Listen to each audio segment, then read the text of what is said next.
The church is organized with 3 executive councils that are based on those 3 keys that were restored. These 3 councils serve under the direction of the First Presidency. The keys of the gathering of Israel operate within the purview of the Missionary Executive Council. The keys of the dispensation of the Gospel of Abraham, of the fulfilling of the Abrahamic covenant, function in the Priesthood and Family Executive Council, and the sealing keys are found in the Temple and Family History Executive Council. All right, we're going to tell y'all a little bit about where we're from. Here we go.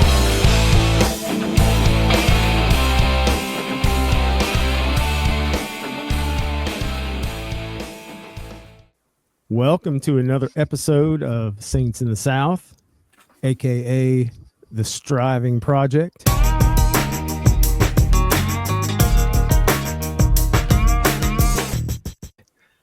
We got myself, Kenny. We got Average Joe. We got the Rogue Bishop. Our captain is busy at the moment doing some lawnmower repairs, apparently. So we don't know if he'll be able to get on here with us or not. But we are continuing our discussion from last week on councils. Mm-hmm. Good stuff. It's a 4-segment series. We discussed segment 1 and 2, parts 1 and 2 last week, and we're discussing parts 3 and 4 this week. And everybody can go find this if they go look it up on the church news. Yep. I might even include the link there. That would be awesome. That's what I should have done with the last one, but I didn't. So maybe I'll go back and add that in there. And try to find us on Facebook, the Saints in the South group. That's right. Yep. And on Patreon, right? Mm-hmm. That's right. Patreon.com/Saints in the South. That's where the action's at. Unedited. Yeah. Become a patron saint. There you go. Get all the unedited, the raw footage, uncut, unedited, just as it is, with all the collector's edition, all of it. Yeah, everything. All the embarrassing blunders and everything that get cut out of the main episode. It's all there. And all bloopers, all the bloopers. That's right. Yeah. Did you have a winning thing this week? We're going to win so much, you may even get tired of winning. And you'll say, please, please, it's too much winning. We can't take it anymore. I just can't. I can't handle it. We're just too much winning. Too much. Take it anymore. Too much winning. Okay, hold on. Here we go. I'm about to share a screen here. We're gonna find out about some winning going on right here. I think this might be what you're talking about, Joe. Is this it? Yeah, it was a big one. I know. Leanne Stevens McNabb. Actually, yeah. So, that's an old friend of mine. I haven't talked to in many, many years, but I've known her for a long, long time. She said it's not a small win, but it's a win. I have tried to start and finish the Master Cosmetology program for 8 or so years now. Every single time, so many times, there was an obstacle so ridiculous I became a victim to it. I demanded God to stop making everything so hard on me. I've always had obstacles, but haven't we all? I was terrified of the course anyway, of going back to school at 50 years old. I failed at math core once already. Leanne, same here. When I went back to school, my biggest fear was I never got out of remedial math. So I went back. I went back at 40. I was scared to death of that. Anyway, she said, so finally I just quit with it. I pitied myself and I wallowed in my misery for another year, doing nothing anyone could call productive and not caring about it either. But I felt this fog lift a little recently and I decided to give it just one more try. And let me tell y'all, it's a fact that it's all on God's time and not ours. Do you hear me? It's all on God's time. After not one upset through the whole process, again, I got registered, accepted, orientation scheduled, found out cores are no longer an option or required, and even got them to give me a book for my old self because me and my computers do not get along. For the first time in a long time, I have faith in me, begged for forgiveness for not trusting in his will and give all the glory to God. I know I will not fail, for he removed every single thing that I had fretted over completely out of my way.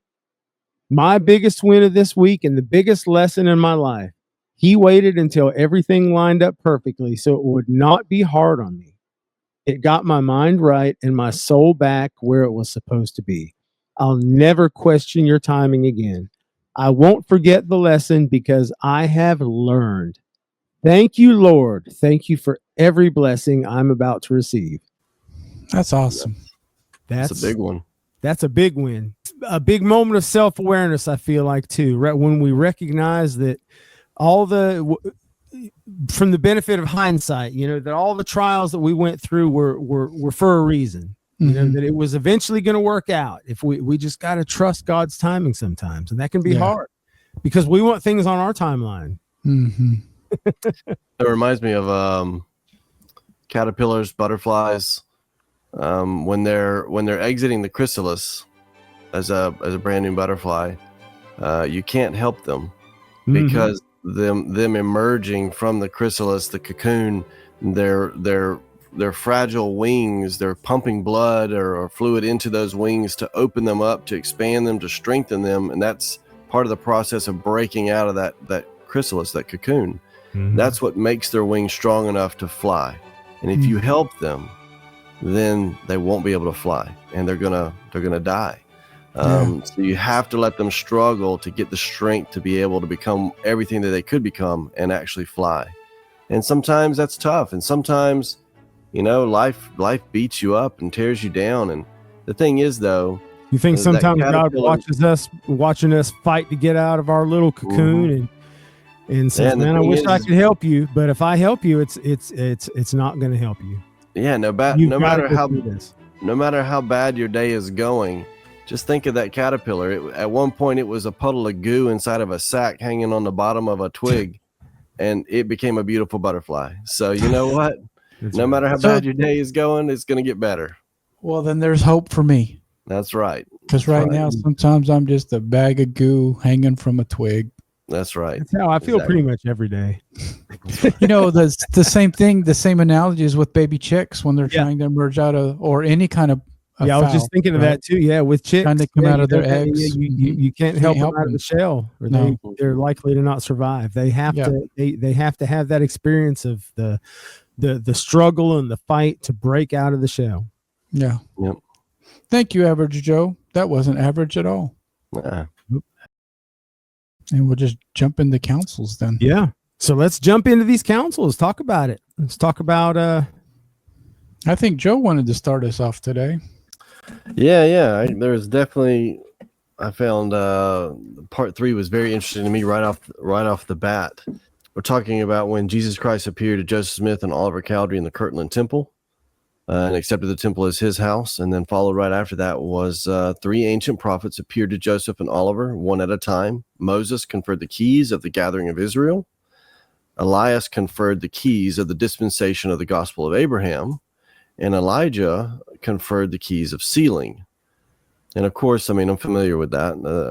I think most members are familiar with that. It's part of the excitement, especially when the church reacquired the Kirtland Temple just recently.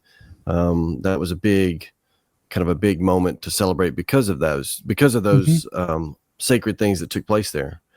Well, then following right after that, and this is where I was thinking that I don't know that I really made this connection. I was kind of familiar with both sides of this, but never connected them one to one. Elder Quentin L. Cook of the Quorum of the 12 Apostles says the church is organized with 3 executive councils that are based on those 3 keys that were restored. These 3 councils serve under the direction of the First Presidency. The keys of the gathering of Israel operate within the purview of the Missionary Executive Council. The keys of the dispensation of the gospel of Abraham, of the fulfilling of the Abrahamic covenant, function in the Priesthood and Family Executive Council. And the sealing keys are found in the Temple and Family History Executive Council. And I just thought that was really neat. And to me, it just seemed very formalized, very official, and very appropriate for the Lord's church on the earth today, that you would have kind of that degree of seriousness and follow through, that it was restored then, it is here now, and it is operating under these executive councils. And just that was really neat when I read across that. And kind of, like I said, I was familiar with, the historic as well as the current councils, but I'd never, I guess, thought about it or heard it, that they were directly connected to those specific keys that were restored at the Kirtland Temple. So very cool. That was new to me too, man. It's super cool stuff. I love how the structure of the church, when you look into things, it's not random. Like nearly everything within the church is based on something in scripture or something historical, and there's some kind of significance there. So yeah, I really like that. I found it interesting too that he didn't just say, so the gathering of Israel is found in the Missionary Executive Council. So, the gospel, he actually used the word keys every single time. The keys of the gathering are in this council. The keys of the Abrahamic covenant are in this council. They have those keys in those councils. Mm-hmm. It makes, I think I'm with you guys. It just makes the importance of councils, if it wasn't already, a forefront thought, it makes them even more a forefront thought, because we already talk about the great council in heaven that happened before the earth was created. But then it's not like, okay, well, that was a great council, now here we are on earth. We're trying to continue then the Lord's pattern of having councils and using councils. Yeah, to me, it's kind of one of those little things that you put on the side of strengthening your testimony. That the Lord is the same yesterday, today, and forever. And these councils have all the thing when it to the Lord's, the way the Lord operates. That these councils have always been part of the way He operates His church, and it just adds to that testimony, that if this was a get rich quick scheme, of people making things up and trying to swindle people or whatever, then you would lack, I think, this complexity and this follow through. Oh my goodness. Yeah. You definitely dedication. wouldn't. Yeah. Right. You definitely wouldn't form a council. Correct. I mean, best case scenario, you would form a boardroom, right? Yeah. Where you could have one executive person giving direction and telling everybody what to do instead of getting everybody's opinion. Yeah. And that actually, that's covered quite well in one of the sections on the fourth article. I like that. Yeah. And you're right though. That's the thing. If it's, if it's a cult, if it's a get rich quick scheme, if it's a, con man or whatever, that there's a hegemony of power. It all moves to one little dark corner, and everyone else gets swindled. Everyone else is on the outside. Right. This is not that. This is a council thing that took place, and is still reinforced with everyone having input and inspiration and revelation, and that's really cool. Really cool. Right. I like the other thing that Elder Cook said too. When he was talking about the Priesthood and Family Executive Council, he said the purpose of that council is to prepare people to meet God. Every word in there is just like to prepare people to meet God. Cool. Isn't that kind of the mainstream purpose of the church in general? Yes, but I mean, it's just like, I like it when they put it in black and white like that. Yeah. Yeah, it's pretty awesome. Yeah, and then the other things that were discussed in there was how we went from home teaching and visiting teaching to ministering, and then that came from a council, and then because of that council led us to come follow me on a different council, and then that led us to the children and youth program. So it was I can't remember who it was that was talking. It could have been Elder Cook, but they were, or it might have been Sister Bingham. But they were talking about how, that you think that you're only talking about one thing in this council, but then as you continue to talk about it and receive and are open to revelation, more things happen, right? And she said that she remembers sitting in that council, and the question had come up: how can the church help families really be effective in learning the gospel? And then so she talks about how, with that question, it went to, well, then how can they came to the revelation that the home is the ideal center of gospel learning. And then so the next question was, well, how can the church support that in the home? And then that's when we got the home-centered, church-supported, and Come Follow Me. Come Follow Me, yeah. Yeah. It's just, and the children and youth program, yeah. She said it was amazing. It was just an incredible experience to be part of all of that, because they took what they learned from one thing and applied it to another one.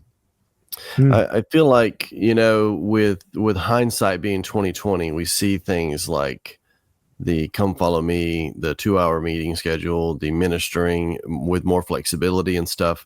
With seeing that with hindsight, we go, oh wow, they were ahead of their time. They were truly prophetic in these big changes. And there was, I don't know about for you guys, I wasn't here at the time when those changes were taking place, but there was some kind of foot dragging and grumbling a little bit of, oh man, this isn't the way I've been used to doing it or whatever. And what a big change. But now with hindsight, you go, wow, it was prophetic.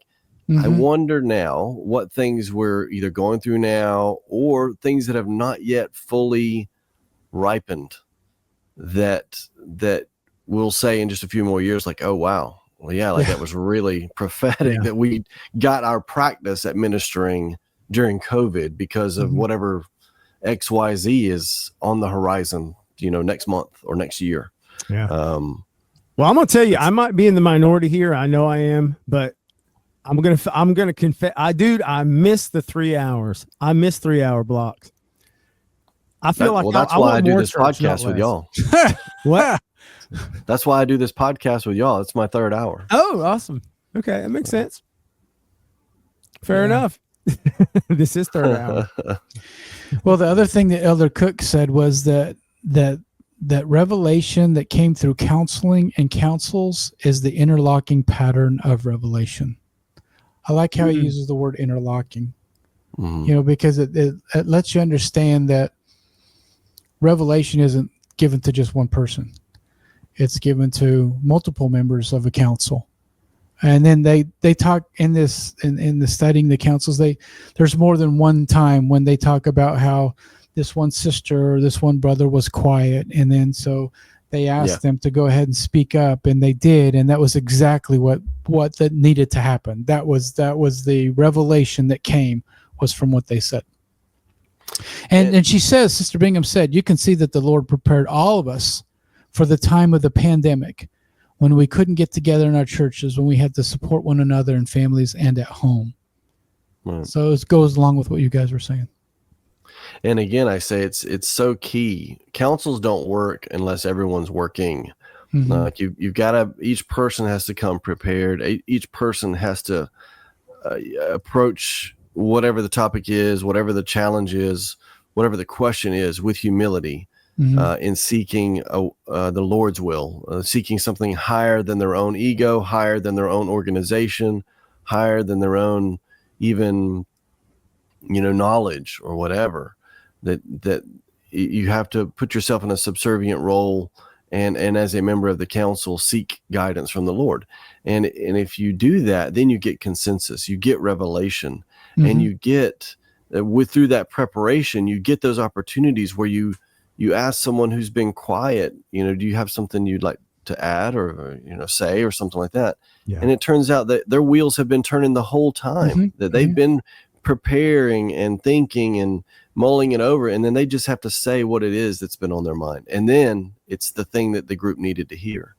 It doesn't work in worldly terms where you're showing up because your name was on the list and you're not prepared at all. It doesn't work if you're showing up to defend your department's budget for the quarter. And it doesn't work if you're goofing off and playing cell phone games and they ask you, did you have any input?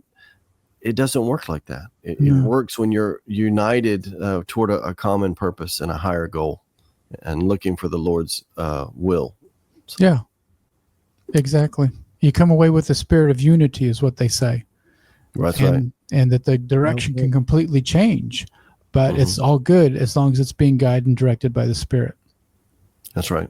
Yeah, Well- councils are very much effective.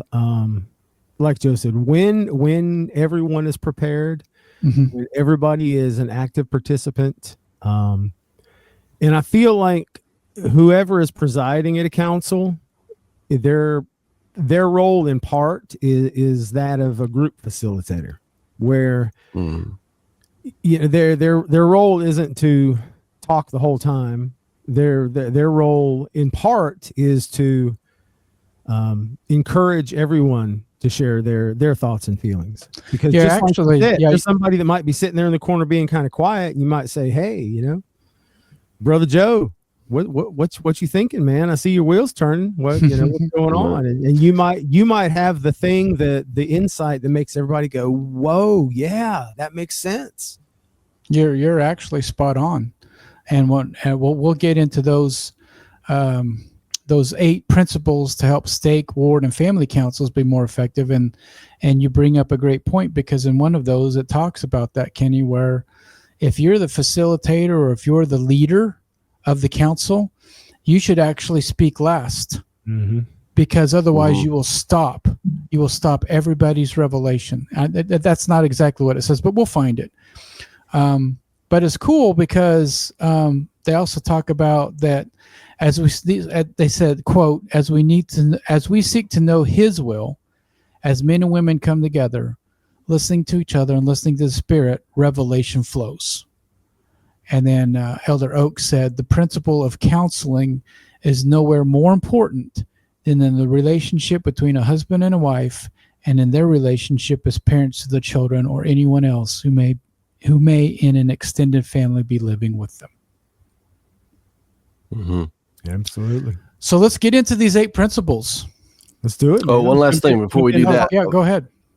I was just going to mention the last thing they talked about. What they mentioned was the temples and and how many new temples are being built, and then just how they've kind of adjusted a little bit some of the ordinances, just where they're shortening the time it takes to get these ordinances done, essentially. And man, that is exciting. I know. I mean, I would love to go to the temple more, and I know I'm at least one update behind, because it seems like every time I go, it's a little different, Yeah. or my memory is just so bad. It's like, was that new, or is it a bit? No, like Ramey and I just went. What was it? A couple of weeks ago or so. And yeah, it was adjusted again. You're right, exactly. Yeah. So, but that's exciting because you look at it, or this is how I see it, especially with that quote from the Rome temple dedication. That's a hinge point in history, right? Things are changing, things are accelerating is the phrase they use. You look at how many temples are being built, and I'll tell you where my mind goes is towards the end of the Book of Mormon. Who is it? Moroni is leading right, the Nephites, and they're preparing, they're making armor and stuff like that, right? So even though they were outnumbered, they were preparing, and they were in a much better, much more favorable situation when finally good met evil. All right. And I kind of see that as what we're doing with all these temples and stuff. This acceleration, this acceleration of preparation is for a clash that is anticipated. You get more people endowed, you get more people to the temple, you get these shorter ordinances, so more can be done in less time. You get more temples that are open and easier to get to, and it in my mind it feels like that preparation, that you're taking the time that you have to get as much done as possible in preparation. And so that's right. Anyway, that's just what I was thinking. Well, and I also personally think the storehouse, quote unquote, is part of that as well. As far as some people like to criticize the amount of money and investments that the church has, but that's right. To me, that's the parable of the talents, and that's that's Joseph in Egypt, stocking up, because obviously there's things that are coming that we don't know about, and the leaders of the church are receiving divine inspiration of how to prepare, what needs to be done to prepare for what's coming. Yeah, again, 5 years from now, go ahead, Mike. No, you go. I was just saying, 5 years from now, we'll look back and go, "Oh yeah, that was prophetic that we were doing that then." It's funny how that all works. I think Elder Bednar said it best in his interview about that. He said, "The church produces nothing as a corporation. We only consume. So of course we have to have storehouses. If we didn't put away for a rainy day, how would we move forward? How would we continue to help when there's tsunamis and when there's hurricanes? How would we continue to give all of this aid?" And so that was cool. And then the thing that I wanted to bring up about the temples, Joe, that when you were bringing up was that the brethren had actually said a lot of the things that we do in larger temples can't be supported in a smaller temple. So we had to make more adjustments. I thought that's cool. That is, very cool. And because you can bring that now to everyone. You don't have to have a ginormous temple to have the blessings of the temple. Right. That it's the ordinances are there. That's what's key. I can't wait till we have the mobile home temple in Hoboken. Word, double wide. I hear. I hope it's a double wide. Yeah, fancy. 2-story double wide, stacked one on top of another. There you go. The just real quick, who was it? I can't remember. Oh my Sister goodness. Bingham. No, Sister Gordon. Sister Gordon was talking about. Okay. So she was talking about how when they were trying to come up with the children and youth program, okay. So this is how many councils it went. This is to let everybody know, like, oh my gosh, why does everything move so slow? Because they really want to refine it as much as possible and know that it's the Lord's will. That's why. And they desperately need everyone's input. So she talked about how this happened. So she said that at first the young women and the young men general presidencies got together and they presented proposals for a new program to the Relief Society Council, the Primary Council, the Sunday School Council, and some General Authority 70 councils. And then after they put some buy-in into it, it went to the Priesthood and Family Executive Council. And then they adjusted some more things according to questions and insights. And then after they adjusted it, then that went to the Quorum of 12 Apostles Council. And they reviewed the proposal and they asked different questions and offered new visions and perspective. And so the proposal was refined again and then submitted to the First Presidency Council, who also provided more input and then the ultimate approval. And then what finally came out of that was the children and youth. And I was like, oh my gosh, that's so cool. And the word refining is so appropriate. Yeah. I love that we move through all those councils and they desperately are seeking the Lord's will. Because Elder Eyring had made a comment. He said to know the Lord's will is hard, and the best thing that we have to get to it is councils. It's not an easy thing to figure out the Lord's will. So that's pretty profound. I think that's key. That is right. That is the way you get there. I think I mentioned this before on the last episode, where in the American government, you have checks and balances to kind of filter out or protect against the natural man and the tendencies of the natural man. Whereas councils is the Lord's way of doing that, of ensuring that you have humble servants and seeking unity in his will is the way to achieve that, achieve his will. And allowing revelation to flow. Yeah. Because I think it was Elder Bednar that said that not just one person will receive revelation in councils. That revelation is spread out among all the members of the council. Pretty cool statement by Elder Bednar. It is. All right. So what are the 8 things? Who wants to go first? Joe, okay. Kick it off, Joe. Understand stewardship. I loved this, that he says not every council is a decision-making council. Mm-hmm. That's awesome. And especially when you understand that. Now, I know you guys are married and you're much better husbands, being, husbands and award-winning husbands and such.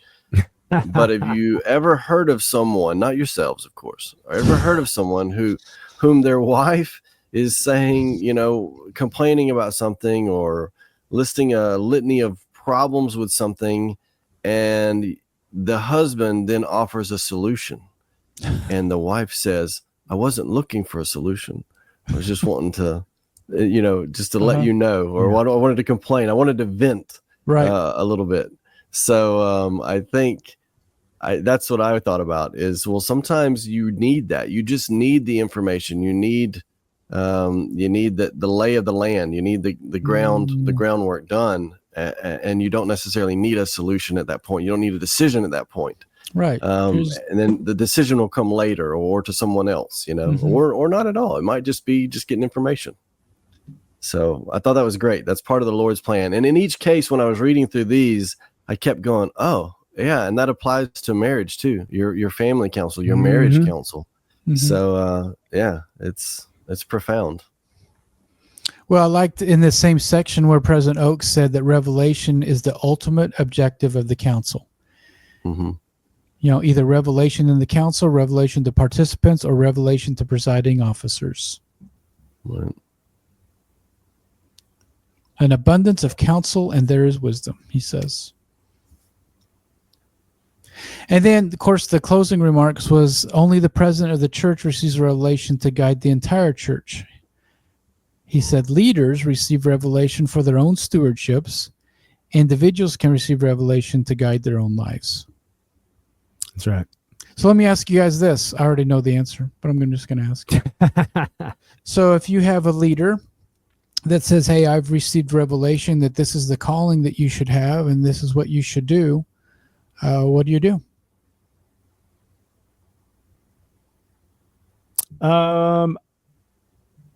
You should trust if you have a testimony of the gospel and the priesthood, then you should support that, I believe. Okay. What do you think, Joe?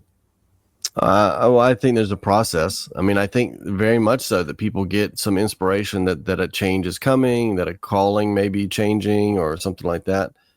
But the Lord has a process and has a pathway for those things to take place.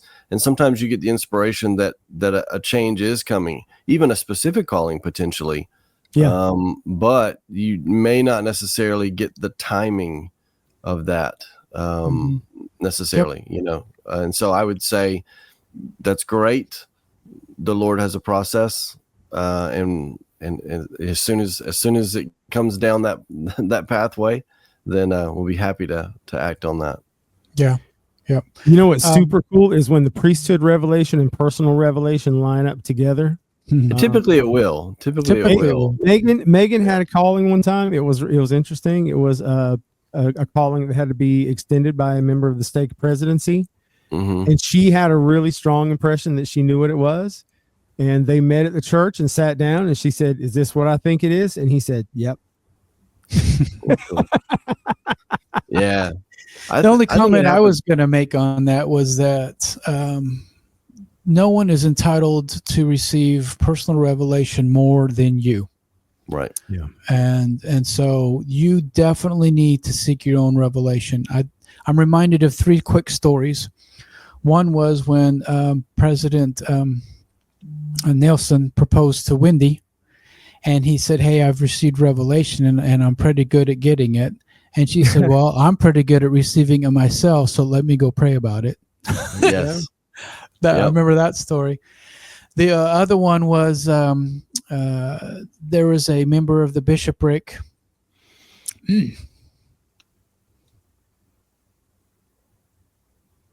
who received the revelation that I needed to have a calling when I was a young, rebellious young adult. And so he reluctantly, the bishop allowed him to come talk to me. And I, because of the way I was living my life at the time, could not accept the calling. So did that negate the revelation? No, it was a wake-up call for me. Mm-hmm. It was a wake-up call that the Lord needed me, and he needed me to get my act together so that I could accept the calling. So sometimes that's what it is. I experienced the exact reverse of that as a bishop. I got a super strong impression that this person needed to be my counselor. And I went to go talk to the man, and he could not accept the calling. And he said, so I don't know where your revelation is coming from. And I said, I know where it's coming from. And I would say you probably need to get your life in order so that you could accept this calling if it comes again. And so the exact same, I mean, it was almost like the same scenario, but now it was reversed. Sure. So reminds me of a good friend of mine, Jamie Perkins, that owns and operates local martial arts studio. One of the things that I love that he often says is that all men are called to greatness, but very few accept that call. Yeah, I love that. I believe that's true. I think we all have the potential for greatness within us, but we, for whatever reasons, don't live up to that or live our lives in such a way that we're not able to accept that call to greatness. And it's a shame. Yeah. I was talking to a good friend of mine today. He's a bishop in the Kansas City area over the young single adults. And he was saying that it's almost the same thing, Kenny, of what you said. He says, you know that scripture where it says many are called, but few are chosen? He says, well, a lot of that chosen is because they're not choosing. Yeah. They're not choosing to be chosen. They're not choosing to step up. They're not choosing to come to the Lord with full purpose and contrite hearts and broken hearts and contrite spirits. You know, they're choosing not to be chosen because they're not choosing to act. It's almost the same thing as you said. Kind of gives a different twist on the scripture, doesn't it? Yeah. Yeah. Well, you know, it's not like many are called, but few are chosen. It's not like because the Lord's like, well, I don't choose you. It's because they're not doing something, right? They're not doing their part. We all need to do better at our part. Yeah. I think I've told the story on here before years ago when I was attending a different church. When I had first started going back to church, you know, I visited different churches in the community, and the one that I was at had the adults and children were separated. You know, at one end of the building was the adult chapel or the adult church, and the children's church was at the other end. And a friend of mine was the children's pastor, and they were showing the movie Willy Wonka and the Chocolate Factory. Mm-hmm. And using that, and it's so cool because I'd never thought of the spiritual parallels there. But one of the things among many was the many are called, but few are chosen, because you got all the children that got the golden tickets. But what happened? They fell away because they were disobedient, right? There were rules. They chose. Willy Wonka is like, okay, here's what you got to do. You got to do this. Don't do this. Don't do this. And what happens? The kids do it anyway. And so they lost their place. They lost their potential to go on to greatness because of their own choices. And that's kind of what that reminds me of. Now, thank goodness for repentance. Amen. Yeah. Yeah. Well, number 2 is know your purpose. And the part that I liked there was that what Elder Ballard said. He said a council meeting, and we already talked about this. A council meeting is not telling everyone what to do. A council meeting is not asking everyone to give a report. A council meeting is when a bishop says, for example, we have a problem with reverence in the ward. Let's talk about it. What can we do? Guided by the Spirit, the bishop seeks the input of each council member, and they counsel together about a solution. Once a decision is made that they all feel comfortable with, they move forward and actively support it. Mm-hmm. That reminds me, though, just knowing your purpose, just mentioning that reminded me of Colin Powell. You remember him? He was in the government. Oh, yeah. Was he Secretary of Defense, Secretary of State, one of those cabinet positions? But he had, they call it the Powell Doctrine. And I think it was about 12 points or something like that, saying that before the U.S. military ever got engaged in a conflict anywhere around the world, you should, in his opinion, go through these steps in order. And it was, from discussions to negotiations to economic, sanctions and all these different things before you ever get involved in warfare. And then he said, and even before you get involved with warfare, you need to have a clear goal of what this is going to accomplish, a clear, to say that our mission has been accomplished. You have to have a clear goal, and you have to have an exit strategy with that regard. But again, knowing your purpose was very important. And there was a story he told, I think it was in a book. I don't recall if he wrote it or someone quoted him in another book. Anyway, he was talking about in Vietnam, he was going around to different bases and forward operating bases and stuff like that. And he went to this forward operating base that was on a hilltop, and he was talking to them, trying to boost morale and stuff. And he asked the men, what is your mission here? And they said, well, we're here to defend that airfield down there in the valley from attack and stuff. I said, okay, great. We'll keep up the good work, man. And so then he went to the airfield down in the valley, and he asked those guys, and, in the, course of conversation, what is your mission? And they said, well, we're here to bring supplies up to the base on the hilltop there. And so then he goes, wait a minute. The only reason you're here is to give those guys supplies, and the only reason they're there is to protect you guys. So we got two different bases that are basically doing nothing. So it's one of those kind of understanding what your purpose is.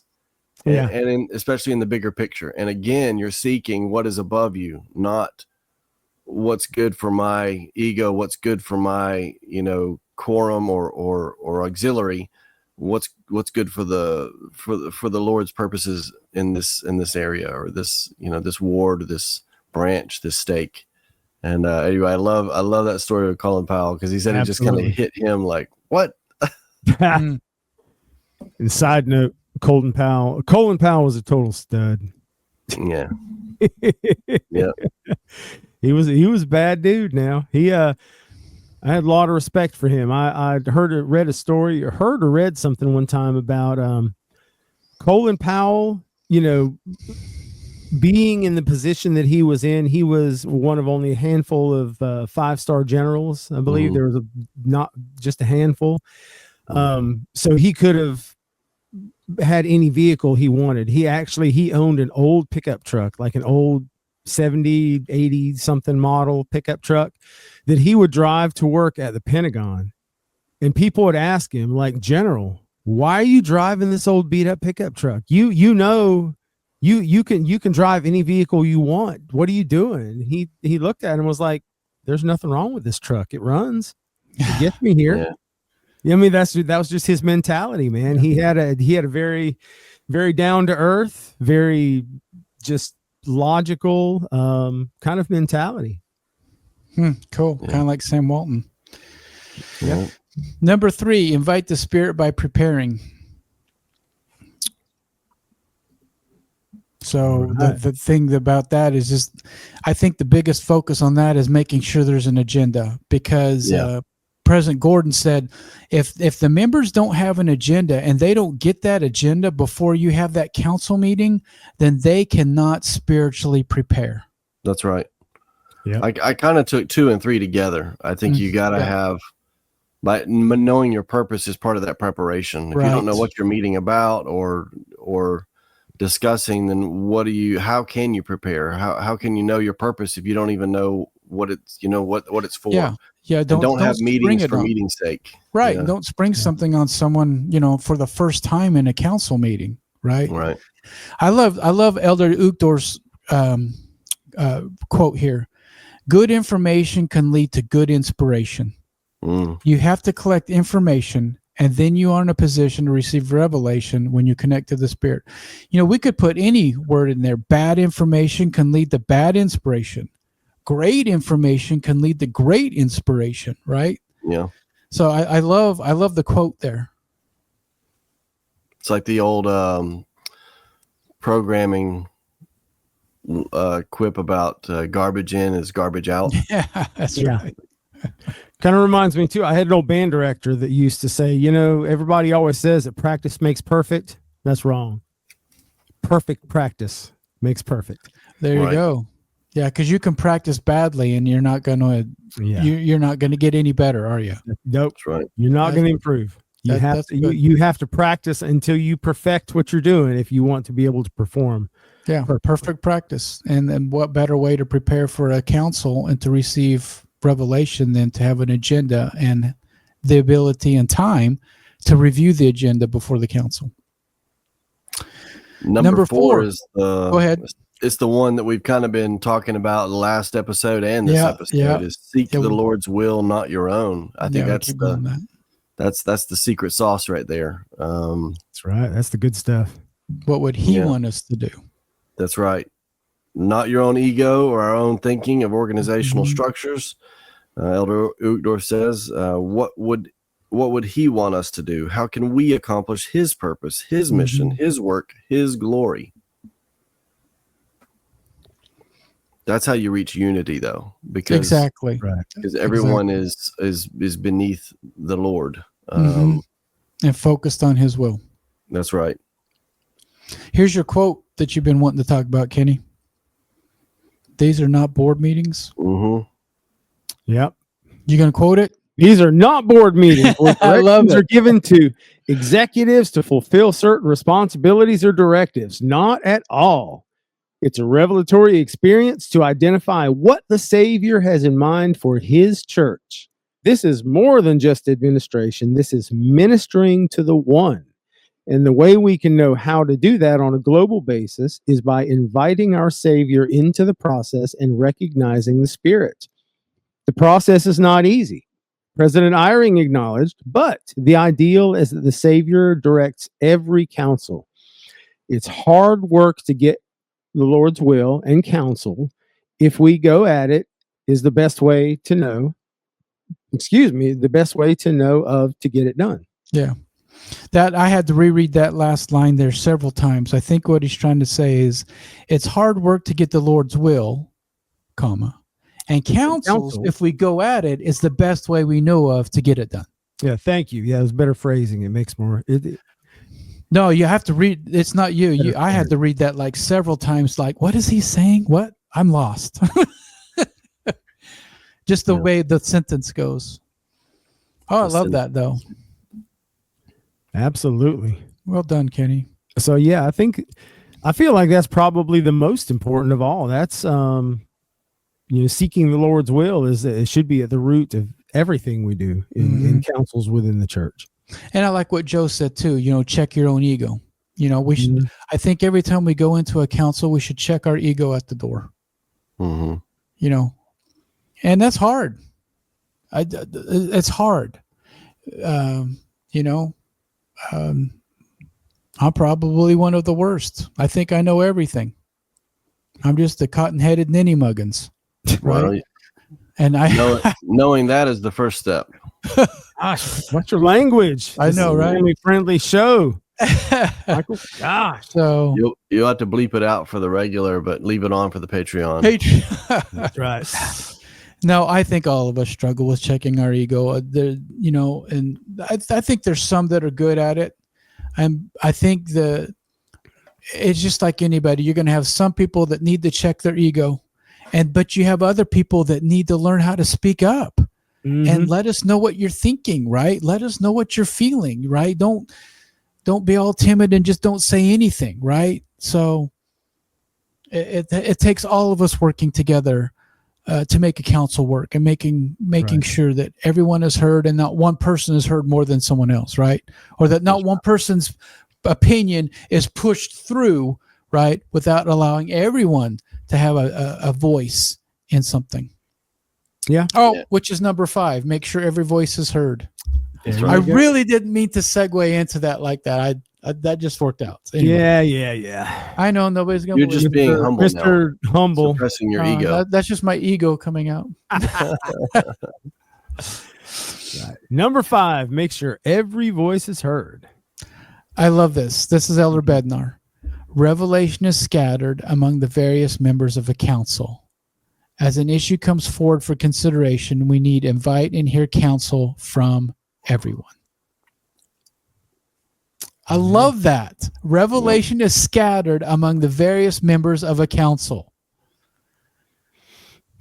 There used to be a an exercise. I don't know if it was like a normalized thing that people would do, but there was an exercise, a team building exercise. I'd done it a couple times in different capacities, but it was apparently NASA had used it to where they would ask individuals a specific scenario and what would you do in this scenario, and then they would ask a group, what would you do in this scenario, and almost always, well, as far as I know, when they told us, the results and stuff, it was always the group did better than any one individual, because different people could bring their different parts to the table and work a solution. And it was appropriate in my mind that NASA was the one kind of apparently that was doing this. And then of course it was replicated or shared with, business environments and stuff like that. But if you go back one day, maybe we'll talk about it. I'll do a little side video or something about the Apollo 13 mission, the one that kind of went wrong. And there was, you've been talking about that, Joe, for like the past 8 months. I know. If I had time to break it down. I'm ready for it, man. We're ready for it. But it was the Houston, we have a problem. The amount of what you would call miracles and different people bringing the one solution that was needed for that one life-threatening problem at a time. It was just amazing. And you absolutely could not have a dictatorship calling the shots and have the same outcome of saving those stranded astronauts. It's pretty incredible though of how you there is strength with the diversity through unity. You have to be a unified in the same objective, the same goal, the same purpose to get that unity and have that strength. And that's really key. And the brethren say that these are 15, like we're talking about the first presidency in Quorum of 12. These are 15 very strong-willed, successful, intelligent, experienced people in their own rights. Right. The magic that you can get these 15 people that all have very different experiences and look at different perspectives, that you can get them to be unified is amazing. And they talk about how we don't start out that way. So it's okay if we come to a council and we're not all unified, that we all have different opinions. But if we can't get unified, and not by coercion, and not by, well, I'm the president or I'm the bishop or I'm the person that's leading. If we can't come to unity, then they talk about that it needs to be tabled, and then we'll bring it back next week and talk about it again until we can get unity on it. Right. Yeah. Pray, seek for guidance, and then arrive at revelation for unity. Yeah. Consensus. Yeah. Exactly. That's right. I liked it when they were talking about husband and wife councils. They said a husband and wife, as a husband and wife work together to allow their children to have a voice in their family, they may realize sometimes revelation is brought through the voice of an 8-year-old. And did you just use the word 8-year-old? It could be a 4-year-old. It could be a 14-year-old. The age isn't important, but every child needs to have a voice in those family councils. Absolutely. I had some friends growing up in Alabama who owned a family dairy farm, and the father was a big old guy. I mean, he's 6'6" or something like that, and a large frame, just strong as a bear, and big family. And one of his boys was teenage years, getting kind of rebellious or whatever, and they were getting ready for church one Sunday morning, and his teenage son was like, I'm old enough to drive now, and I'm an adult or whatever, you're gonna treat me with more respect, kind of thing. And he said, I think I'm old enough to make my own decisions. And his dad, who is used to dealing with stubborn cows and stubborn rusty bolts and stuff like that and getting his way, he said, well, by golly, if you're a man, I'll treat you like a man. And you are old enough to make your own decisions, so make it. Are you going to church or not? Because that was what it was all about, is I didn't want to go to church anymore or whatever. And he said, he was kind of taken aback, like, oh, you're gonna let me make my own decision? He said, fine, I'm not gonna go. And his dad grabbed him by the scruff of the neck and like tossed him into the van and like, we're going. He goes, but you said I could make my own decisions.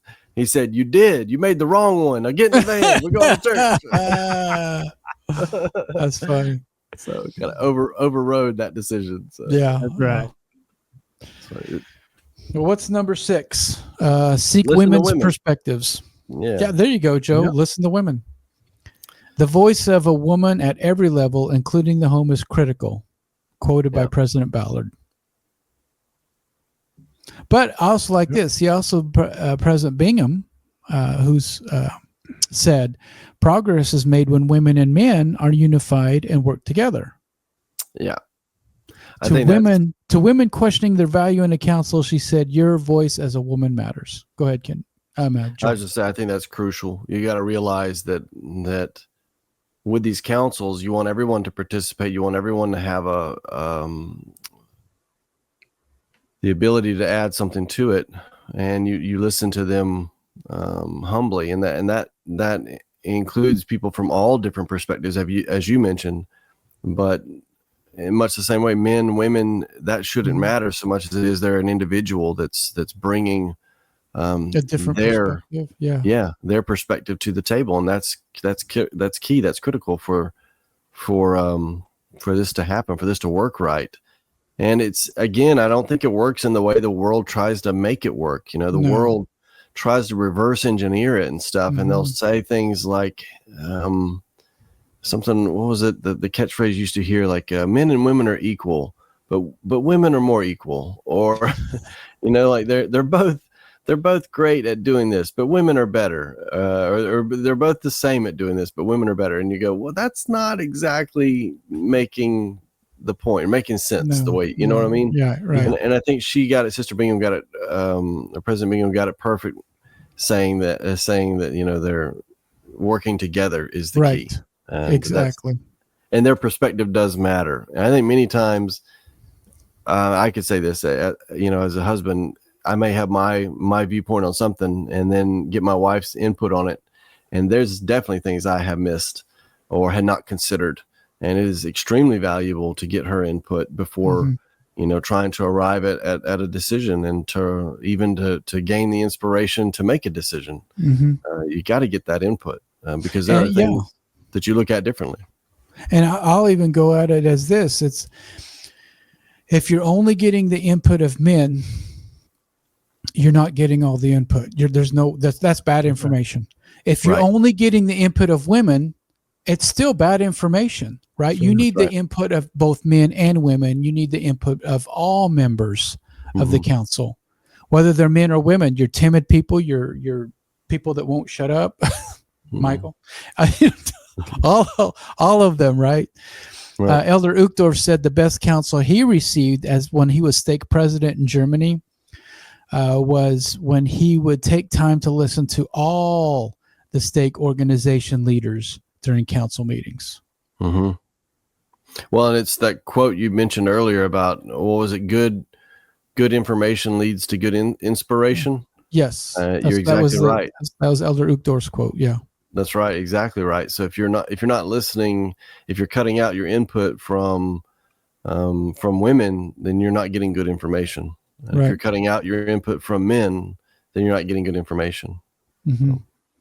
Well, that applies not only to church councils, but I think life in general. If you exclude one sex, you're literally cutting your cognitive resources in half. What do they call it now? I mean, you taking it a level further than that is they refer. I say we refer to echo chambers in society these days. Of you're limiting your resources, your information streams to selective ones, and then you're reinforcing preconceived biases. Yes. And so then you can't make a valid decision. You can't make a good decision because your information has been limited. Yes. And therefore your decision has been tainted. Yeah. And I think both President Bingham and Elder Uchtdorf, President Bingham being female, Elder Uchtdorf being male, I think they both made a really good point of trying to make sure that they said that we need the council of sisters and brothers. Right. We need the council of brethren and sisters, right? Each one has a great importance for the work. Right. So I think they really did a good job of, even though it was titled Seek Women's Perspectives, they both did went out of their way, in my opinion, to make sure that we're hearing everybody. Don't exclude anyone based on anything. Right. Exactly. I love number 7, listen to learn. And I think that really puts meat to what we've already talked about, of having the people there in the council of different viewpoints, different perspectives, different genders, different, all of that. But if you don't listen to learn, then you're just having representation. You're not having the information. And again, good information leads to good inspiration. So it started off with saying, while inviting every voice to contribute, council members should listen to learn rather than simply waiting for a turn to speak. Oh, that's good. That's good. And then this is what you were talking about earlier, Michael. Right, I think a wise council leader often waits to be the last person to share his or her thoughts to avoid unintentionally cutting off discussion. Oh yeah, so speaking as the authoritative. Yeah, that's much better than what I was trying to say. I was not saying it correctly at all. So thank you.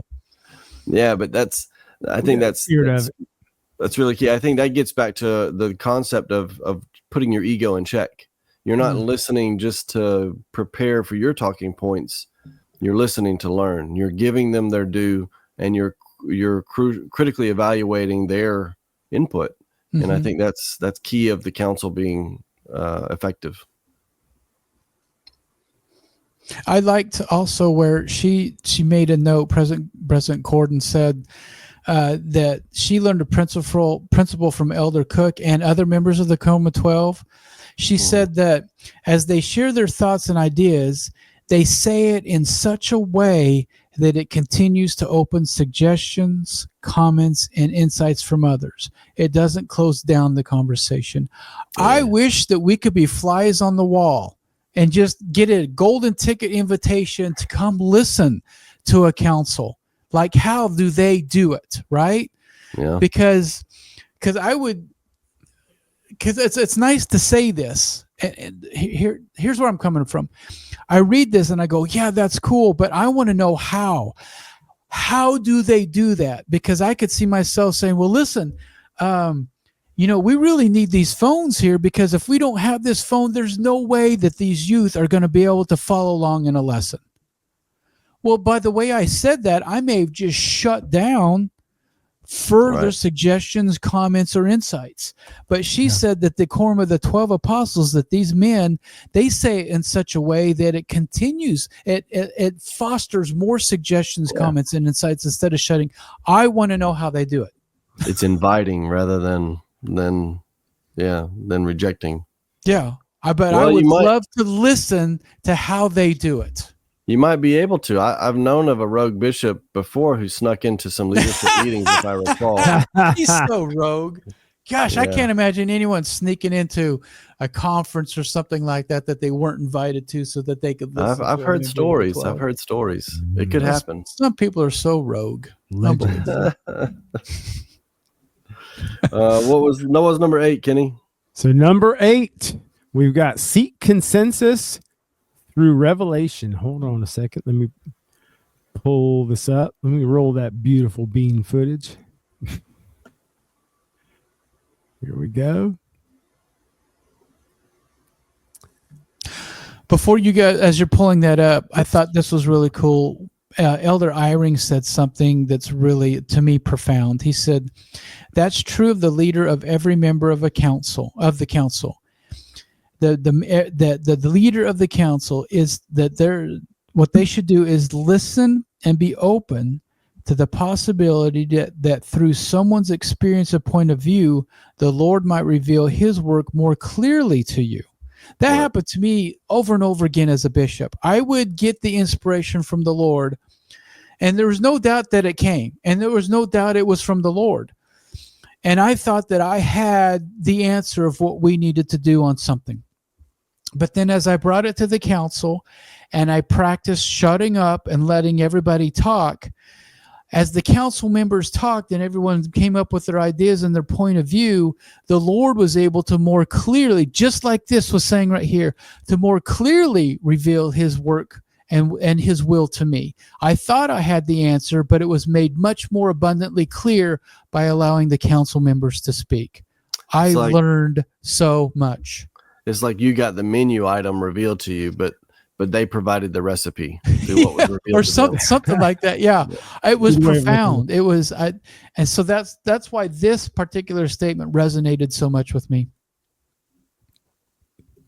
Like, and then they also said, for example, no one tries to impose a particular point of view. This is from Elder Badnar.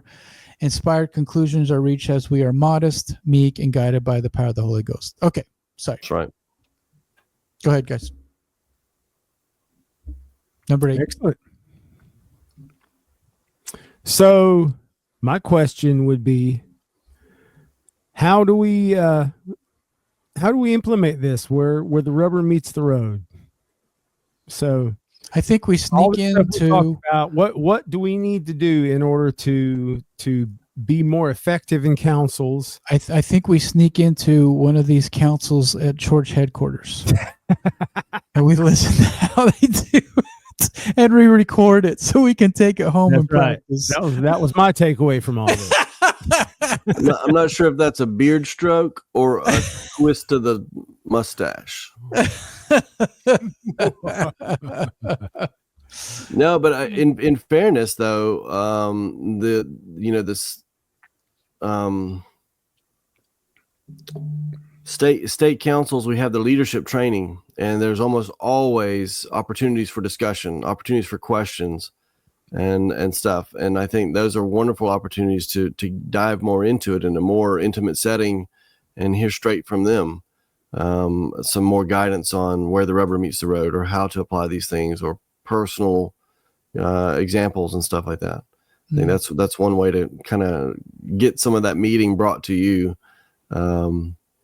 without having to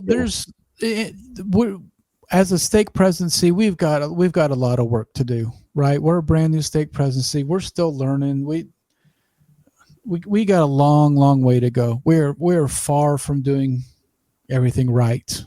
But I think one thing that I really liked that we did that seemed to work really well was posing before a ward conference. We would put together some questions and ask for input from all of the council members of the ward council. What do you guys need? What's going on? What's your opinion about these things? And what do you need from us as a stake? What kind of message do you want us to deliver? Where can we help? I thought that was profound. And I hope that everybody in the wards that got that and took time to put in their input on that felt the same way. To me, that was a great way to involve a ward council on a stake level when we're coming as a stake presidency and a stake council to your ward, right? To try to deliver the message or the training that you're asking for, where you're telling us what your needs are. We're not telling you what we think your needs are, right? Right. I think that's key. Open communication, having those channels open to communicate, and then to have the humility to ask, hey, what's going well? What's not going well? How can we help? And that's giving everyone a seat at the table. I think that's following these principles pretty well, putting the, the rubber on the road, so to speak. I think that's great. I think one of the things that helps too, that I've always been a big fan of, and that's what we started talking about with this, the high school senior program they had this evening, and how many people participated in that, how many people supported that. I think it's very important. It shouldn't be overlooked, the social gathering of the saints, and give them opportunities to kind of meet and mingle and talk and discuss. Because if you're not, if you don't know that person, if you're not comfortable with talking to that person on some other level, then how are you going to have these deeper conversations, these private conversations, these key conversations about the gospel or having needs, if you don't really know them? And I think that's another beautiful benefit of doing service. Like when the hurricane came through, for weeks on end, we're around each other for hours and hours a day, oftentimes in physical strenuous situations. So you get to know people on a different level, on a different degrees. And that's helpful, I think, in opening those channels of communication down the road, because you know them. Oh, for sure. It kind of goes back to what Kenny was saying. He wishes we still had 3-hour church, right? So we have 2-hour church now. We don't really have time to socialize with each other. We're coming to the chapel. We're asked to be reverent, and whatever reverent looks like for you, right? And then we don't really get a chance to socialize, and then we need to get out of there quickly and go to our classes, and then we're in a hurry to go home because we're hungry, right? Right. We really don't. So I hear exactly what you're saying. And if we don't take advantage of these social events, right, that we put on, and the real need for those social events, we're not going to be effective ministers. We're not going to be effective friends. I think that's the depth is there, right? Like you get a text message from someone you don't really know, and it's church related, and it starts off with brother so and so. Then you kind of go, okay, checkbox, yes. I'm hearing you. You reached out to me. This month is done, whatever. But if it's someone you know and you've joked around with, you've tried their baked beans recipe or whatever, then it's a different conversation. And I think that shows through. I know that it really became apparent too. We did, Charlie did, Bishop Moore did a adult fireside. This was last year, I guess it was, and the turnout was excellent. And I mean, almost unanimously, these adult couples were going, we should do this more often. And it was not just the information from the fireside, but it was the opportunity to just sit together, socialize, talk, get to know each other. Yes, that was something that it seemed like everyone was appreciative of. And I think that's part of the the fellowship of the saints with the saints. Absolutely. Well, it wouldn't be one of the 4 categories that the youth focus on if it wasn't important, and it's in there, right? It's in there. So that's right. It's necessary. I love it. Sometimes the youth see that as the biggest category. Or you can take it right. You can take it that way, but it's vital. We're not meant to be alone. Yeah. I like where she says that. Where was it? Let's see. Sorry. Oh, this one. Sometimes consensus is reached quickly, and other times it may take longer. President Johnson cautioned. She said, be patient with the revelatory process. Just because you scheduled the meeting doesn't mean that it's all going to come together in that 1-hour session. It may take time. I love that. I love that. Well, I like too, because we kind of mentioned it earlier from 2 different angles. Sometimes the person is getting inklings or inspiration or whatever, but it's a timing thing. And then in other cases, sometimes the calling is ready, but that person may not be ready. Right. So they may have some things still to work out. So it may take, while you're still trying to get consensus, the Lord may be very much at work on them, getting them ready for it. And so there's timing on multiple sides of that, and it's okay to for it to take time sometimes and to be very quick other times. That's all part of it.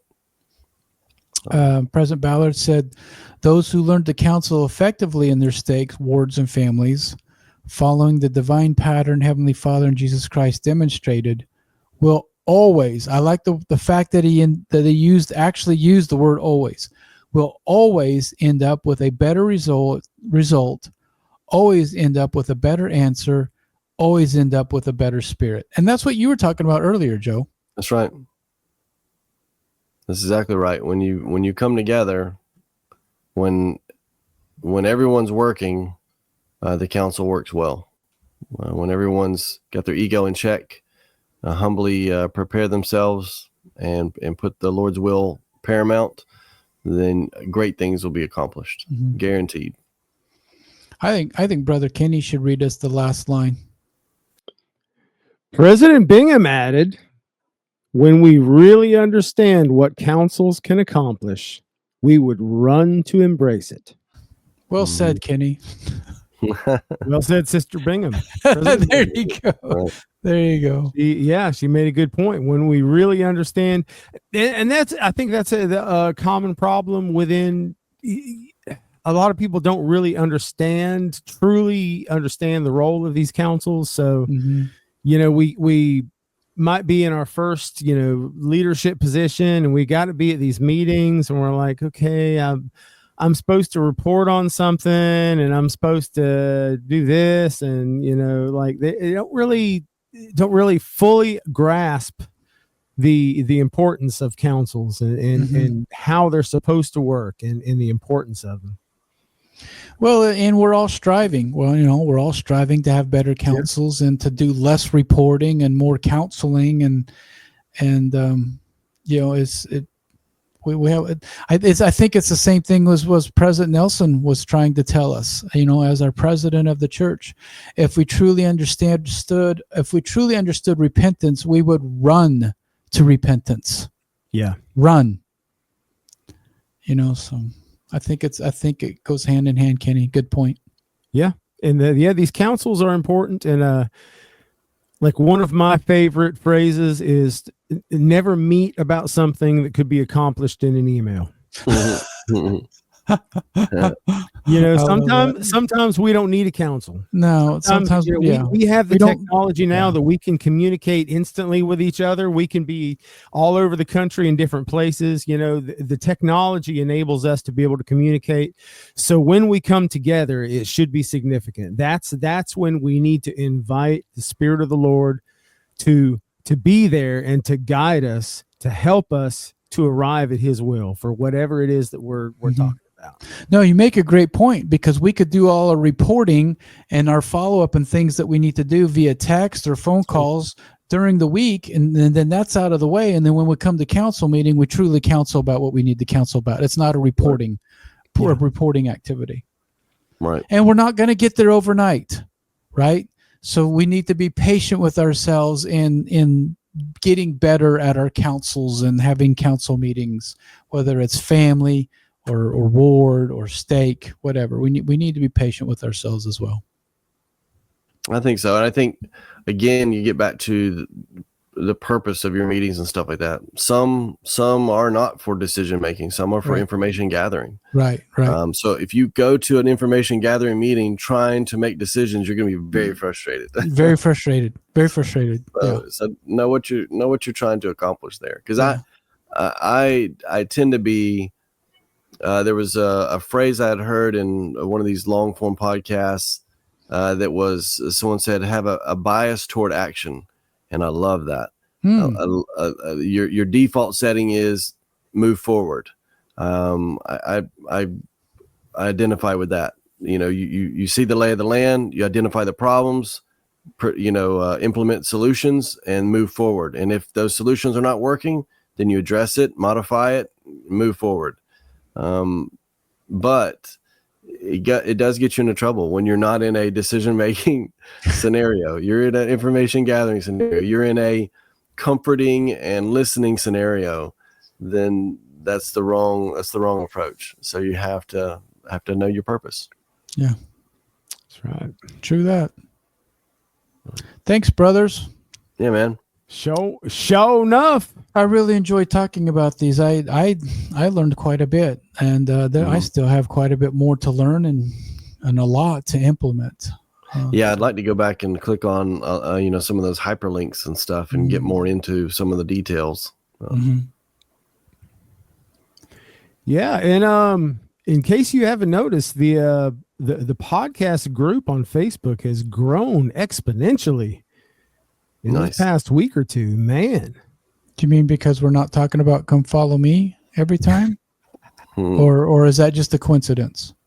No, I think full disclosure, I think a lot of it is that I found a setting on Facebook where if someone interacts with your group in any way, it automatically invites them to join the group.